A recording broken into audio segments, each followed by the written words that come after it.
السلام عليكم ورحمة الله وبركاته. ازيكم يا حبايبي؟ عاملين ايه؟ يا رب وانا بكلمكم تبقوا في احسن حال واحسن صحة.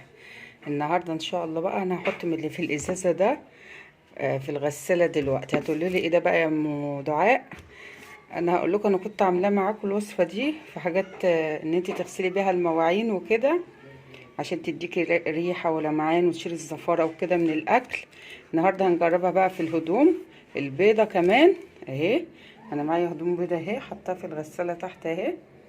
ده بقى ايه ده يا حبايبي؟ الليمون اللي كان ايه يعني في حاجات بايظه كمان، يعني كان في حته ضاربه كده. جبت الليمون بقى وغليته في فيديو انا عاملاه، بس حبيت اجرب قدامكم في الغسيل.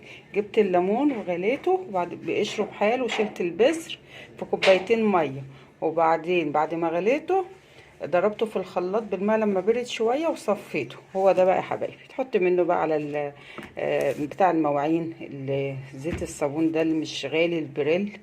هحط عليه دلوقتي على الهدوم، هوريكم دلوقتي. انا شغلت الغساله اهو، كنت حاطه المسحوق كمان في الدرج اهو، قلت اما اوريكم برضو اهو.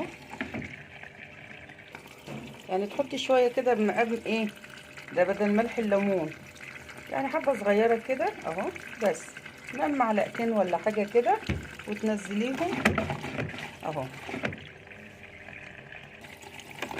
اهو يا حبايبي زي ما انتم شايفين حطيته في الدرج اهو مع المسحوق اللي انا حطيته. زي ما انتم شايفين كده معانا بقى الهدوم اهي، شايفين الرغوه بقى؟ ده بدل ملح الليمون اللي غلي بقى والحاجات اللي انتوا عارفينها دي، هيديكي بقى نظافه ورغوه ايه ما تقوليش بقى.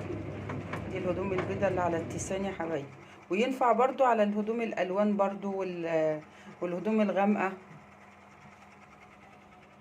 يا رب افكاري تكون بتعجبكم بقى. ما تنسونيش في اللي ما عملش اشتراك تشترك، ما تنسونيش في اللايك.